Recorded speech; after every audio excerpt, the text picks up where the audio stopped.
옛날에는 양장점, 양복점 이렇게 직접 핸드메이드죠. 직접 사람의 손에 의해서 재단을 하고 또 박음질을 해서 양복과 양장이 이제 나오게 되었는데 지금은 이제 이 수작업을 하는 것은 상당히 비쌉니다. 그래서 더 대부분 보면은 이제 기성품이죠. 컴퓨터에 의해서 재단을 하고 받고 이렇게 이제 기성품이 나오게 되는데 지금도 이제 수작업으로 하는 그러한 양복점, 양장점들이 있습니다.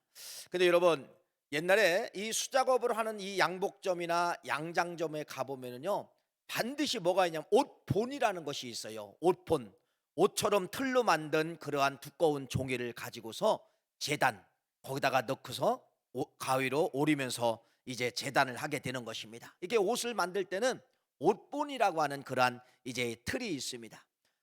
저는 저희 어머니가 지금 이제 88세예요. 88세인데 한 50여 년 동안 이렇게 이제 한복만 만드신 분이에요. 그래서 저희들 어렸을 때는 그냥 어머니는 밤새 한복을 만드시면은 저희들은 그냥 그 옆에서 어머니를 도와주시다가 이제 잠든 그러한 기억들이 많이 있고, 제가 어렸을 때 우리 집에 그 잠자리는 여러분 그 실핀 있잖아요. 핀. 옷핀이라고 하는데요. 이 실핀, 옷을 한복을 만들려면은 그 실로 자 먼저 이렇게 옷비니로 고정을 하는데 방바닥에 다 그 철핀입니다. 그냥 그 속에서 자는 거예요. 그 아침에 일어나면은 안 찌르고 잔 것이 기적이죠. 그러면 자석을 기남철을 대 가지고 그 실핀들을 또 아침에는 다 수거하고 그렇게 이제 살았던 기억이 납니다. 저는 우리 어머니가 한복을 만들었기 때문에 여러분 한복은 선이죠. 선. 선이 있어야 됩니다. 한복 이렇게 마지막 옷선이 있어야 되는데 이 옷선을 그냥 만드는 것이 아니라 그것도 뭐가 있냐면요 본이 있어요. 옷본이라고 하죠. 한복의 옷본이라고 하는데 저희들 어렸을 때는 저희 어머니가 전문으로 하셨기 때문에 두꺼운 종이로 하지 않냐고 함석으로 옷본을 만들어 놓으셨어요. 그래서 소매 이러한 선이라든지 그다음에 이러한 기장의 어떤 이런 선이라든지 이런 걸 다 옷본을 만들어 놓았는데 이렇게 하시더라고요. 먼저 옷본보다도 크게 가위로 재단을 하시더라고요. 그다음에 실핀으로 거기를 점점점점 꼬매시고 그다음에 실제 그 사람의 몸 사이즈에 맞게 실제로 옷본을 가지고 대고서 선을 만들고 재봉틀을 하는 것을 어렸을 때 이제 많이 봤습니다. 옷본이 없으면은 뭐가 없느냐? 맵시가 나타나지 않아요. 사람이 아무리 옷본 없이 재봉틀을 잘한다 할지라도 한복에 선이 나오지 않는 것이에요. 그 한복의 아름다운 선은 뭘를 통하여 나오느냐? 그 한복의 옷본 틀이 있어요. 그 틀을 통하여서 나오는 것을 경험을 하게 되었습니다. 인생의 옷본은 누굴까? 여러분, 나의 옷본은 누군가? 나의 본은 누군가? 여러분, 누굴까요? 창세기 가보면은 정확하게 기록되어져 있습니다. 우리는 하나님의 형상이라고 말씀을 하고 있어요. 하나님의 형상을 따라 하나님의 모양을 따라 여러분 우리가 지음을 받았다는 겁니다. 그렇기 때문에 나는 우연이 아니라 나의 본이 있는데 그 옷본은 누구라는 거예요? 천지 만물을 창조하신 하나님이 우리의 뭐가 되어 주신다? 옷본이 되어 주신다. 본이 되어 주신다고 하는 것을 말씀을 하고 있다는 것입니다. 여러분 창세기 구약 성경에 나타난 하나님은 어떤 분이시느냐? 하나님은 어떤 분이시냐? 물론 창세기 2장에 하나님은 천지 만물을 창조하시는 하나님이라고 하는 것을 정확하게 기록하고 있어요. 맞아요. 내가 믿는 하나님은 여러분 창조주 하나님이십니다. 없는 걸 있게 하시고 만드시고 전지전능하신 하나님이 우리의 하나님이라는 것이에요. 그래서 여러분 생각을 해보세요. 이 우주 만물이 우연히 만들어졌을까요? 아니에요. 이 우주 만물 속에는 여러분 말로 형용할 수 없는 그러한 존재들이 존재한다는 겁니다. 제가 늘 한번 말씀을 드린 것처럼 여러분 달과 지구와에는 이 중력이 있어요. 중력에 의해서 지금 저희들이 지구상에 걸어 다니는 것이에요. 중력이 조금이라도 한쪽이 기울어지면 여러분 우리는 뒤집어서 걸어질 수밖에 없다는 것입니다. 이런 모든 것 이거 어떻게 여러분 설명할 수 있어요? 그런데 하나님께서는요 이 모든 것을 하나님이 창조하실 때 모든 걸 하나님이 만든 걸로 끝난 것이 아니라 만드신 이후에 하나님은 졸지도 주무시도 않고 지금도 뭐한다? 창조력을 가지고 우리를 운행하고 계시다는 사실을 믿으시기를 간절히 축원합니다. 예를 들어 여러분, 산소가 여기서 0.5%만 줄어든다 할지라도요, 아니 0. 여러분 한 10%만 산소가 없어진다 할지라도 우리는요 어떤 걸 느끼냐면요, 자연스럽게 숨을 쉴 수가 없어요. 고산병에 걸리는 환자처럼 우리는 여러분 머리가 아파서 쓰러진다든지 넘어지게 된다가는 그러한 말씀입니다. 산소면 산소를 정확하게 보내주십니다. 지금도 여러분 저 태양이 떠 있지만은 저 태양이 조금만 가까워도 지구에 있는 생명체는 다 죽게 되어 있고, 모든 식물들은 여러분 농사가 지지 않는 것이에요. 정확하게 하나님은 지구와 생명체와 저 태양과의 거리를 졸지도 주무시지 않고 지금도 뭐하냐, 정확하게 조금만 멀어지면 어떻게 되는 거예요? 지구에 있는 모든 생명체는 다 얼어 죽게 되는 것입니다. 이것이 바로 뭐예요? 만든 걸로 끝난 것이 아니라 지금도 여러분 하나님은 창조력을 가지시고 무한다, 자연을 무한다 지배하고 계신다는 사실을 믿으시기를 간절히 축원합니다. 이분이 우리가 믿는 하나님이에요. 그래서 이 하나님을 우리가 인간이 가지고 있는 언어로 설명할 수가 없어요. 언어로 설명할 수가 없는 것입니다. 이 하나님을 여러분들은 누구로 믿고 있는 거냐? 하나님 아버지로 믿고 있다가는 사실을 말씀을 드립니다. 그래서 이 구약 성경은 하나님의 위대한 창조력, 하나님의 위대한 창조력에 대해서 기록을 하고 있어요. 그런데 여러분 신기하게도요, 에스겔 37장에 와보면은 여러분 인간들은 누구나 그렇게 이야기합니다. 저건 안 돼, 저건 도저히 있을 수가 없어, 저건 불가능해, 이러한 사건들을 만나게 되는 것이에요. 그 사건이 바로 무엇이냐면 이스라엘 백성들이 586년도에 바벨론이라는 나라에 멸망을 당하고 한 10년 정도 되었을 때 하나님께서는 에스겔 선지자에게 여러분 환상을 보여주시는 것입니다. 그 환상은 바로 뭐냐? 골짜기로 내려가 보니까 사람들의 뼈가 이루 말할 수 없이 다 뼈로 산을 이루게 되었습니다. 살덩어리는 아무것도 없어요. 다 뼈예요. 누구 뼈인지도 몰라요. 수많은 뼈들이 여러분 거기 존재하고 있다는 겁니다. 하나님은 뭐라고 하느냐? 저 죽은 뼈가 이스라엘 백성들의 모습이다. 저렇게 죽었지만은, 저 이스라엘 백성들이 죽었지만은, 지금은 멸망당했지만은 저 이스라엘 백성들은 다시 산다 라고 하면서 이 에스겔 선지자에게 하나님이 이렇게 말씀을 합니다. 명령하라고 부탁을 하고 있는 것이에요. 그래서 여러분 에스겔서 37장 7절 8절 말씀 화면에 나옵니다. 한번 읽어볼까요? 이렇게 기록되어져 있네요. 읽어봅시다. 시작. 이에 내가 명령을 따라 대언하니 대언할 때에 소리가 나고 움직이며 이 뼈 저 뼈가 들어맞아 뼈들이 서로 연락되더라.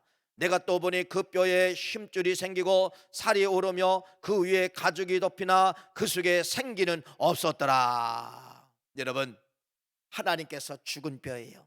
이 백성들이 여러분 이 죽은 뼈들이 얼마나 되는지 몰라요. 뼈밖에 없어요. 이미 살은 다 부패가 됐어요. 그런데 여러분 에스겔 선지자에게 명령하라고 하니까 뼈들이 일어나서 각자 뼈들이 붙었다고 말씀을 하고 있으면서 또 10절, 9절, 10절 말씀해 보니까 아직 일어났지만은 죽은 뼈예요. 아직 일어났지만은 사람이 아니에요. 거기 여러분 살이 붙어야 돼요. 거기 움직여야 돼요. 생기가 들어가야 돼요. 명령을 합니다. 뭐라고 명령합니까? 37장 9절부터 10절 말씀 읽어봅시다. 시작. 또 내가 이르시되 인자야 너는 생기를 향하여 대언하라. 생기에게 대언하여 이기를 주 여호와께서 이같이 말씀하시를 생기야 사방에서부터 와서 이 죽음을 당한 자들에게 붙어서 살아나라 하라 하셨다 하라. 이에 내가 그 명령대로 대언하였더니 생기가 그들에게 들어가매 그들이 곧 살아나서 일어나 서는데 극히 큰 군대더라. 할렐루야. 군대가 된 거예요. 여러분 죽은 뼈들이, 마른 뼈들이 다시 말씀을 드리면 명령에 의해서 뼈들이 붙고 거기 살이 붙고 여러분 생기가 들어와 가지고 결국은 산 사람이 되어서 성경은 뭐라고 이야기하냐? 군대가 되었다, 군대가 되었다 이렇게 말씀하고 있는데 에스겔서 37장 말씀은 여러분 뭐라고 말씀하냐? 하나님의 위대한 창조력을 말씀하고 있습니다. 아무리 절망의 환경, 뼈 조각밖에 남지 않은 환경이고 모든 사람이 불가능하다, 안 된다라고 절망과 좌절하지만은 하나님의 창조력은 여러분 뭐한다? 죽은 곳에서 다시 시작한다는 거예요. 여러분 그 말 그대로 썩은 뼈, 냄새나는 뼈덩어리를 통하여서 하나님은 다시 시작한다는 것을 말씀을 하고 있는 것입니다. 그래서 여러분 잘 보십시오. 아까 말씀을 드린 것처럼 뼈들이 일어나서 붙었다고 말씀하잖아요. 그런데 여기 아까 본질이 있어요. 자, 우리 인생의 본질은 누구예요? 본은 누구예요? 하나님에 의해서 만들어졌다는 거예요. 하나님의 형상을 따라, 하나님의 모양을 따라 우리에게 만들어졌다는 것입니다. 근데 신비한 사건이 벌어집니다. 여러분, 어떤 사건이 벌어지냐면요, 이 뼈들이 일어났는데 누구의 뼈를? 자기 뼈들끼리만 서로 뼈를 붙여지고 있었다는 것입니다. 이 뼈가 다른 사람의 뼈로 가지 않냐고, 내 뼈가 다른 사람의 몸으로 가지 않냐고. 원래 그 여러분 수북하게 그 쌓였던 그 뼈들이 정확하게 누구를 찾아왔느냐? 자기 뼈들끼리 서로 붙고 서로 연락하고 있었다는 것을 말씀을 하고 있다는 것이에요. 이게 얼마나 기적입니까? 이게 여러분 하나님의 위대한 기적이죠. 예를 들어요, 뼈들이 내 팔이 남의 팔에 가서 붙고, 여러분 내 다리가 남의 다리에서 붙고, 여러분 이건 있을 수가 없다는 것이에요. 또 두 번째는요, 팔이 다리에 붙었으면 어떻게 됐을까? 또 다리뼈가 팔에 붙었으면 어떻게 됐을까? 머리뼈가 발가락 밑에 붙었으면 어떻게 됐을까? 한번 생각을 해본 거예요. 여러분, 정확하게 하나님은 창조할 때 뼈는 어디에? 뼈는 뼈에 길이 있고 뼈에 집이 있다는 것을 말씀하면서 거기에 붙도록 하나님이 정확하게 말씀하면서 하나님의 창조 질서에 대해서 우리에게 정확하게 말씀을 하고 있다는 겁니다. 이게 바로 뭐예요? 몸의 신비예요. 몸의 신비. 그래서 우리는 여러분 그냥 창조된 것이 아니라, 여러분 손가락 발가락이 그냥 여기 붙어 있는 것이 아니라 하나님의 오묘한 진리 속에 손가락은 손에 붙고 발가락은 발에 붙도록 정확하게 하나님이 창조하시기 전에 우리의 본틀을 그렇게 만들어 놓았다는 것입니다. 이 죽은 뼈들이 자기 뼈를 찾아간 거예요. 죽은 뼈들이 자기 뼈를 찾아가고, 손가락은 손가락에 붙게 만들고 발가락은 발가락에 붙게 만들었다는 것을 말씀을 드리는 것입니다. 여러분, 이것이 바로 뭐예요?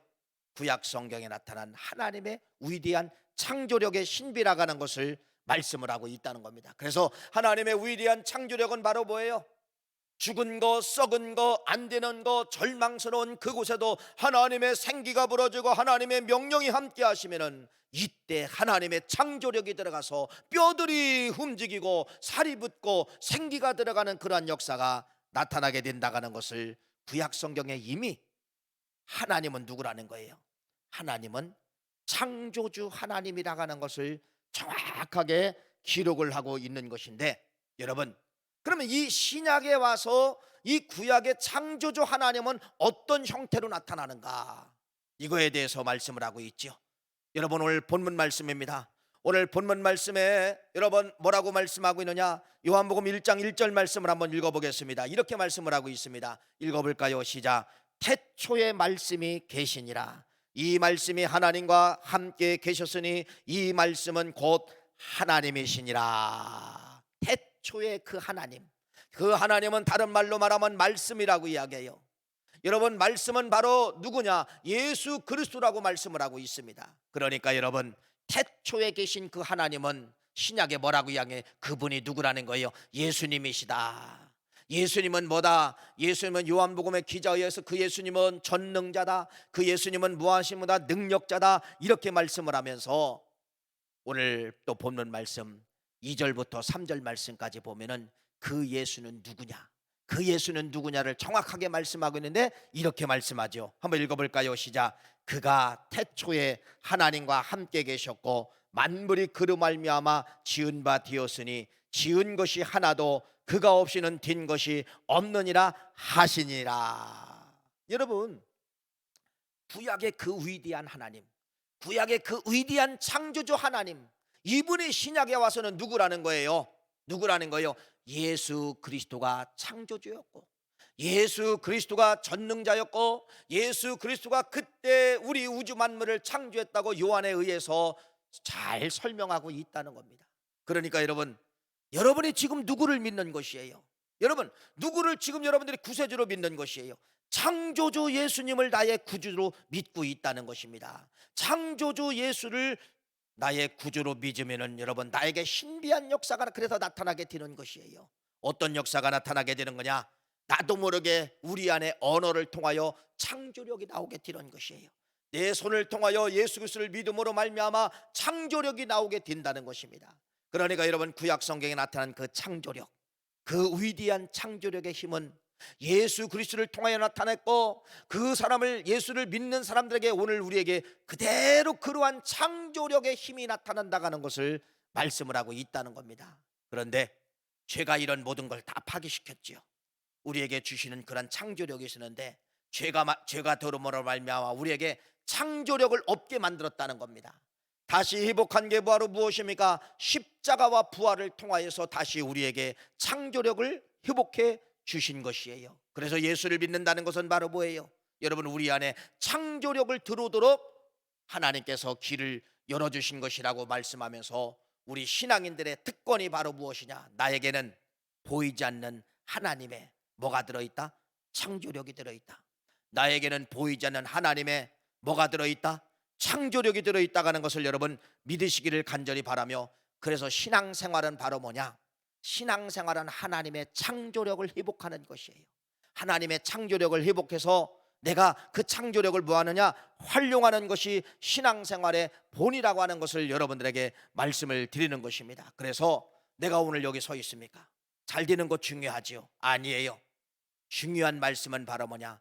하나님의 창조력을 빌려서 내가 썩어진 에스겔 골짜기의 뼈들을 향하여 명령하였을 때 그 창조력의 역사로 살아나는 이러한 역사가 누구에게 들어있다가는 거예요? 예수 믿는 우리들에게 그러한 창조력을 주신다가는 것이, 이것이 바로 뭐예요? 우리들에게 특권이라고 하는 것을 말씀을 드리는 것입니다. 사랑하는 귀한 성도님, 오늘 이 말씀을 통하여서 오늘 여러분들에게 주시는 그러한 말씀은 바로 뭐냐?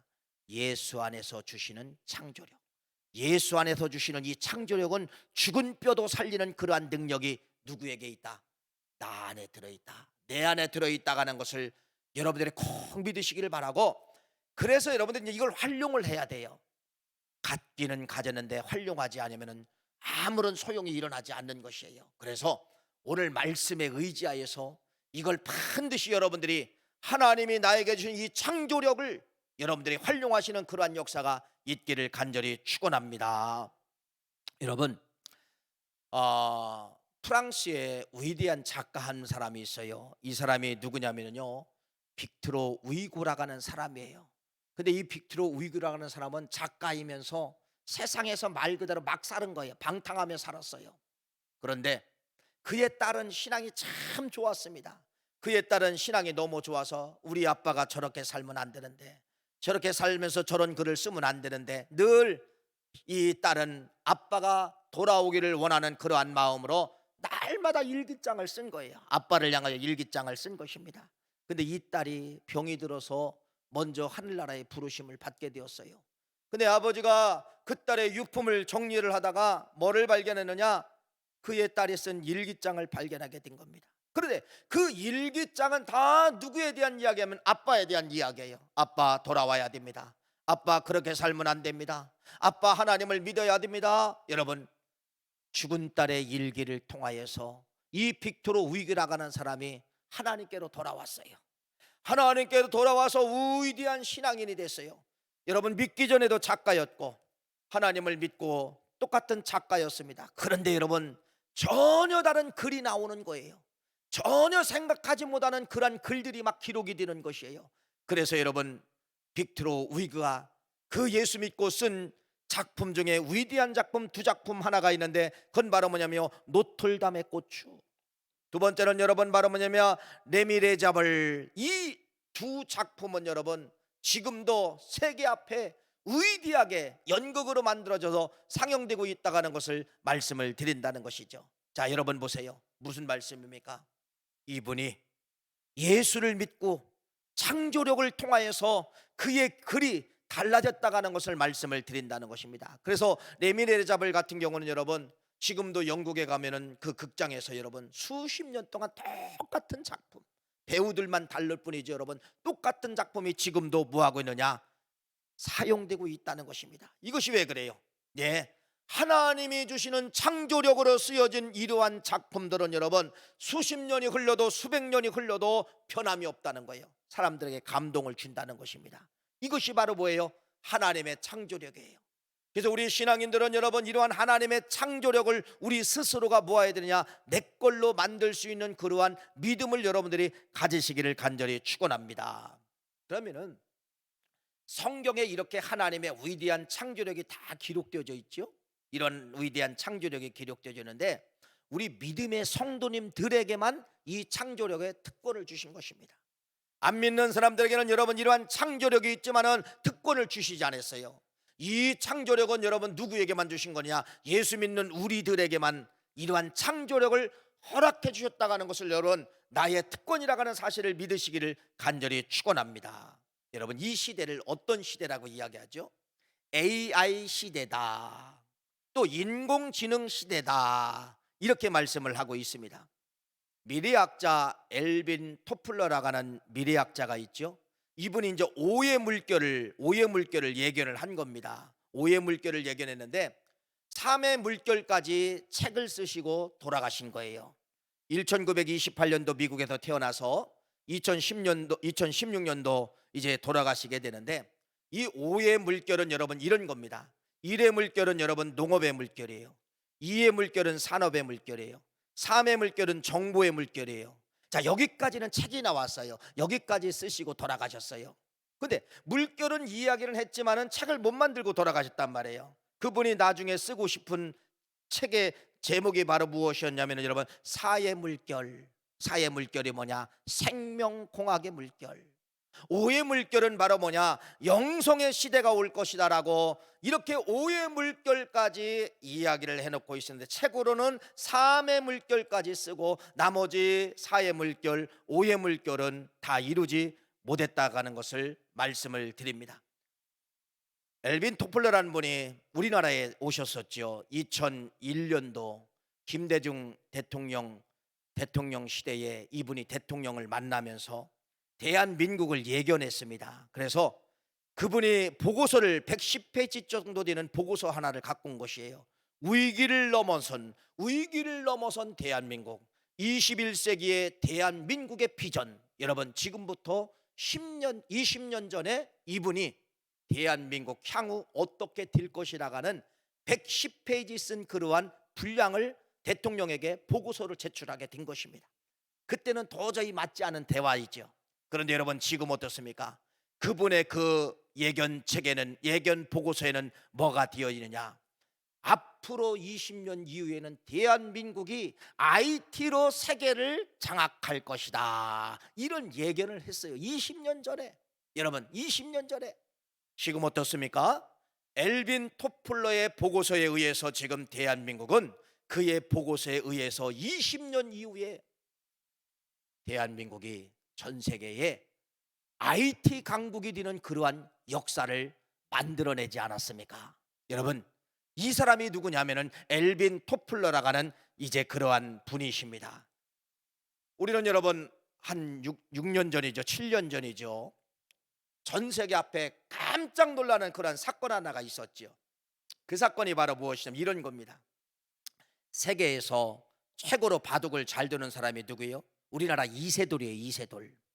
이세돌과 컴퓨터하고 바둑을 두는 거예요. 컴퓨터하고 바둑을 두는 것입니다.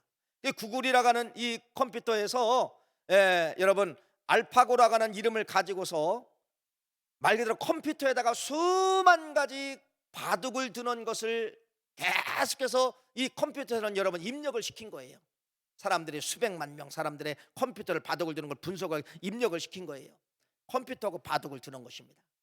많은 사람들이 여러분 누가 다 이길 거라고 예견했지요? 사람이 이길 거라고 예견했어요. 그런데 여러분 누가 이겼어요? 컴퓨터가 이겼습니다. 알파고가 이겼습니다. 몇 대 1로 4대 1로 이기게 되었다는 거. 이것이 여러분 몇 년 전 사건이냐면 여러분 그게 5년 전 사건이에요. 5년 전 사건. 전 세계를 깜짝 놀라게 했습니다. 컴퓨터가 사람을 이기네? 컴퓨터가 사람을 이기네? 여러분 이러한 확증을 남기게 되었다는 것이죠. 사랑하는 귀한 성도님, 지금의 이 시대는요 어떤 시대라고 이야기하느냐? 인공지능 시대다 이렇게 이야기를 하죠. 옛날에 여러분들이 만화책이나 이런 책에서 보면은 여러분 택시가 하늘을 날아다니는 그러한 막 만화책이 있었어요. 택시가 하늘. 그래서 그런 만화책을 볼 때 야, 어떻게 이건 거짓말을 써도 이렇게 거짓말을 쓸 수가 있느냐? 택시가 하늘을 날아다닌다? 여러분 택시 하늘 날아다닐 수 있어요, 없어요? 한번 얘기해 보세요. 택시가 하늘 날아다닐 수 있어요, 없어요? 있지요. 올해 여러분 택시가 하늘을 날아다녔어요. 우리나라에서 저 무역센터에서 김포공항까지 택시가 날아다녔어요. 그게 바로 뭐냐면 드론 택시입니다. 드론 택시. 드론 택시를 시험병 했는데 100% 성공했어요. 우리나라에서 100% 성공했습니다. 여러분 공상 같은 그러한 사건이 시대의 흐름을 통하여서 실제로 나타나게 된다는 것입니다. 또 옛날 만화책에 보면 여러분 사람이 차를 운전하지 않아요. 그때 보면서 여러분 이런 일이 어딜 수가 있느냐, 사람이 운전하고 사람이 기어를 넣고 사람이 핸들을 꺾어야 차가 목적지까지 갈 수가 있지 어떻게 사람이 운전하지 않고 갈 수가 있느냐. 여러분 만화책 현실대로 지금 되고 있어요, 안 되고 있어요? 되고 있죠. 무인 자동차 시대. 여러분 사람이 운전하지 않아도 컴퓨터다가 입력하면 목적지까지 가게 되는 이러한 시대가 지금 도래하고 있고 앞으로 급속도로 더 여러분 엄청난 발전을 가져게 된다는 것을 말씀을 하고 있다는 것이죠. 그러면서 여러분 인공지능 시대의 대표적인 단어는 여러분 로봇 시대입니다. 무슨 시대? 로봇 시대가 도래한다는 것이죠. 인천공항 가보셨습니까? 그러면 여러분 로봇이 내 옆에 와가지고 말을 겁니다. 뭘 도와주실까요? 뭘 도와줄까요? 그러면 여러분 영어를 하면 그 사람은 그 로봇은 한국말로 번역을 해주고 이렇게 번역 서비스 하면서 필요한 곳에 로봇이 다 데리고 다니는 것이에요. 여러분 어떤 식당에 가보셨습니까? 주문을 하면은요 로봇에 의해서 음식이 내 앞에 딱 배달이 됩니다. 여러분 이것이 초창기인 것 같지만은요 이제 우리 시대는요 로봇 시대에 도래했다가는 것입니다. 이게 인공지능 시대의 핵심입니다. 그래서 여러분 주방에도 다 로봇이 주방에서 설거지하고 빨래해주고 모든 걸 여성분들이 하는 걸 로봇이 다 대신해 줍니다. 어떤 분들은 혼자 외롭게 있는 분들이 있어요. 말동무 로봇도 있다는 것입니다. 또 스포츠 친구 로봇도 있습니다. 또 간병하면 간병을 돌보는 이러한 로봇. 여러분 앞으로 시대, 지금부터 앞으로 시대는요 무지무지 놀라운 그러한 시대가 우리 앞에 현실로 다가온다 이렇게 말씀을 하고 있어요. 많이 들어보셨죠? 4차원 혁명의 시대다. 4차원 혁명의 시대는 여러분 사람들이 하는 일자리가 50%가 사라지고 다 누가 장악을 하게 되느냐? 로봇이 장악하는 그러한 시대. 없는 곳이 로봇이 없다는 겁니다. 가정에서든 관공서든 산업이든 일터든 다 이제는 로봇이 주도하는 그러한 시대가 지금 이 시대에 시작되고 있다는 것을 말씀을 드리는 것이죠. 2014년도 여러분 영화 가운데 인터스텔라라는 이란 영화가 있었어요. 그 영화는 여러분 영화예요. 영화지만 가상이에요. 이 지구는 환경으로 파괴되기 때문에 옥수수 하나 농사도 지을 수 없기 때문에 저 우주에 가서 인간들이 살 수 있는 곳이 있는가? 여러분이 우주여행 가는 거예요. 그래서 주인공이 우주여행 갔다가 마치고 돌아오니까 나이가 맞질 않는 거예요. 이미 지구에 살던 딸은 할머니가 되고 자기는 그대로 청년의 모습, 젊었을 때 그러한 모습, 나이의 구주가 맞지 않는 거예요. 이런 영화를 여러분 대한민국에서 상영하게 되었는데 이런 영화가 가상인 것 같지만은 여러분 실제로 존재한다는 것을 말씀하고 있지요. 무슨 말씀입니까? 지구가 환경으로 파괴되기 때문에 지구를 이제는 떠나서 우주에 더 좋은 환경이 없는가? 이걸 지금 뭐하고 있냐? 찾고 있고 연구하고 있다는 것입니다. 엘리시움이라는 그 영화 넷플릭스에서 저도 2번을 보게 되었는데 엘리시움이라는 그 영화도 마찬가지예요. 이런 뜻입니다. 지구가 파괴된 겁니다. 환경으로 농사도 지을 수가 없고 이제는 모든 것이 다 사라진 거예요.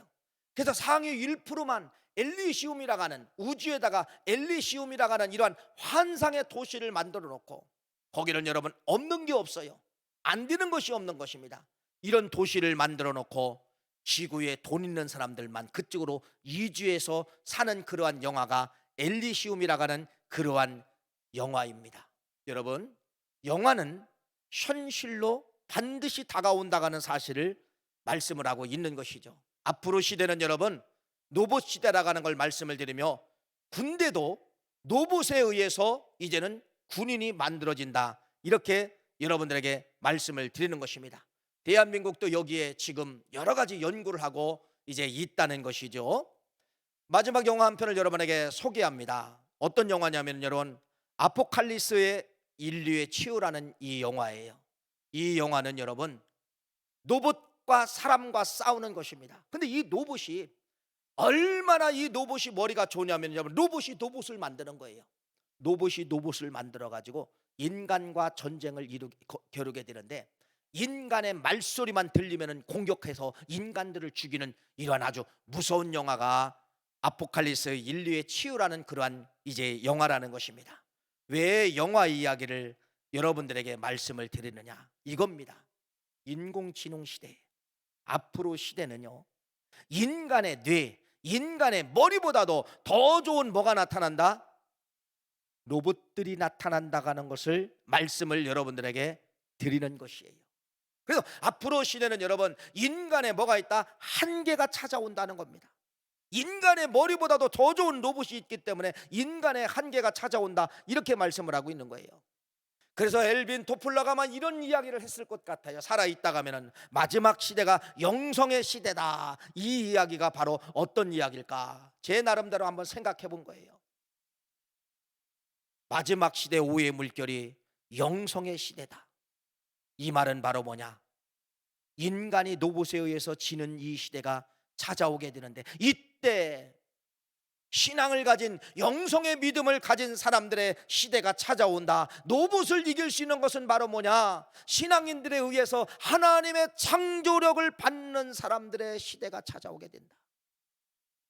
여러분, 하나님의 주시는 창조의 힘을 가지면은 로봇도 이길 수가 있다. 아마 엘빈 토플러가 마지막 오후의 물결, 영성의 물결을 기록을 했다가 하면 이런 말씀이 들어가지 않았을까? 왜 마지막을 신앙인들의 시대라고 했을까? 왜 마지막을 영성의 시대라고 했을까? 곰곰이 생각해 본 거예요. 여러분, 그렇지 않습니까? 무서운 로봇 시대가 찾아옵니다. 제 말이, 오늘 이 말이 앞으로 10년, 20년, 30년에 찾아올 수도 있다는 것이에요. 인간은 여러분 로봇에 의해서 다 장악을 하게 된다는 것이에요. 사람과의 싸움이 아니라 로봇과 인간의 싸움의 시대가 반드시 도래한다는 것을 생각한다고 하면은, 그때 로봇을 이기고 기계를 이기고 인공지능을 이길 수 있는 힘은 바로 뭐예요?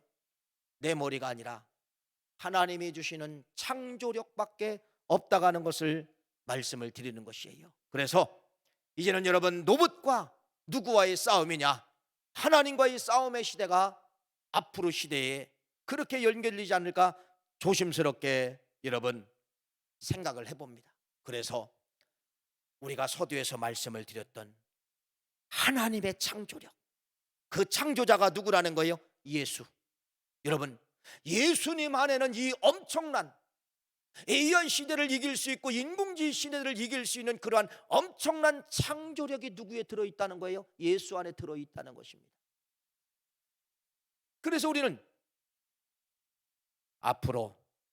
이제는 개인 구원의 한계를 뛰어넘게 되는 것이에요. 개인 구원의 전도를 뛰어넘어서 이제는 지구를 살리고 우주를 살리는 그러한 힘이 어디서 오느냐? 하나님의 창조력, 예수님을 통하여 나에게 주시는 이 창조력의 힘을 통하여 뇌를 열어 하나님의 주신 창조력을 통하여 로봇을 이기는 그러한 시대가 마지막 영성의 시대라고 하면서, 이러한 사람들에 의해서 환경으로 썩어가는 이러한 지구를 살릴 수 있는 힘은 누구밖에 없다? 우리 신앙인들의 창조력밖에 없다고 하는 것을 말씀을 드리고 싶습니다. 사랑하는 귀한 성도님, 이 말씀이 그렇게 안 오기를 바라지만은 실제로 그렇게 온다고 하면 우리의 그때 사명은 바로 뭐냐? 내 머리가 아니라 하나님이 주시는 창조력으로 세상을 이기고 기계 문명을 이기는 그러한 역사가 나에게 사명감이 들어있다는 사실을 믿으시고, 여러분, 그래서 우리는 예수를 잘 믿어야 돼요. 아무에게나 하나님이 창조력을 내보내 주시는 것이 아니에요. 아무에게나 에스겔에게 주었던 그런 네가 명령해라, 네가 명령하면 내가 도와주리라, 네가 죽은 뼈들을 향하여 명령하라, 뼈들아 일어나라, 에스겔이 명령했어요. 에스겔이 살이 붙어라 명령했어요. 에스겔이 생기야 돌아오라 명령했어요. 인간은 명령하고 하나님은 창조력을 그에게 부어주셨다가는 그러한 말씀입니다. 여러분, 이것이 마지막 우리가 에스겔의 사명이 아닌가 저는 그렇게 생각을 합니다. 안 올 수도 없지만은 올 수도 있다가 하는 것을 여러분 믿어야 된다는 것입니다. 무서운 시대가 변화하고 있잖아요. 무서운 시대가.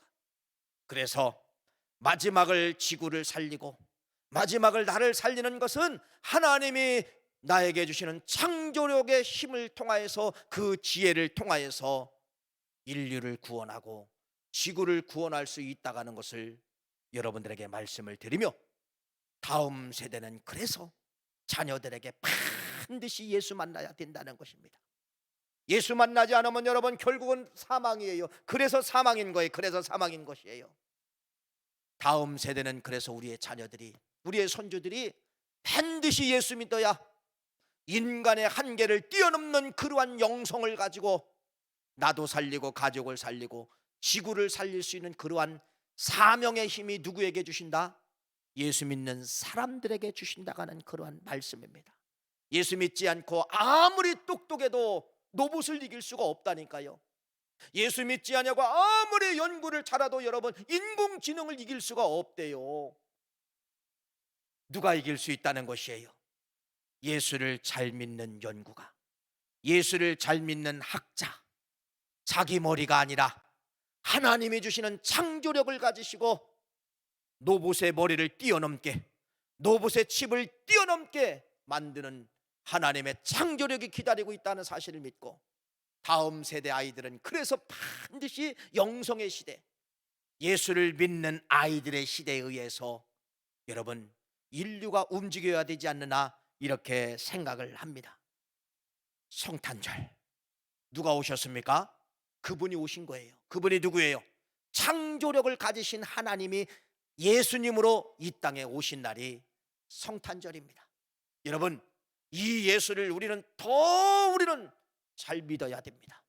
우리는 이 예수를 더 의지해야 됩니다. 왜? 그분만이 나에게 창조력을 주시기 때문에 그렇다는 것입니다. 로봇에 붙잡혀 사는 우리들이 되지 않고 로봇을 지배하는 이러한 사람은, 하나님이 주시는 창조력을 가진 사람은 로봇을 지배할 것이고 로봇을 지배할 것이고 로봇을 이길 것이고, 반대로 로봇이 나를 이기는 사람들은 바로 누구냐? 하나님을 버림받은 사람들, 예수를 거부하는 사람들은 마지막 시대는 로봇에 의해서 점령되지 않을까 이렇게 조심스럽게 생각하며, 마지막 엘빈 토플러가 이야기할 수 있는 건 영성의 시대. 왜 영성의 시대라고 이야기했을까요? 맞습니다. 하나님이 창조력으로 이기는 세상이 반드시 온다는 것을 그분은 아마 예견을 했을 것입니다. 사랑하는 귀한 성도님, 이 사실을 여러분에게 말씀을 드립니다. 시대가 이렇게 무섭게 변할 것입니다. 예수 안에서 주시는 창조력을 가지시고 여러분 가정 살리시고 민족 살리고 지구를 살리는 그러한 위대한 역사, 마지막에 쓰임받는 우리 구월가족 성도가 되시기를 간절히 축원합니다. 기도하시겠습니다.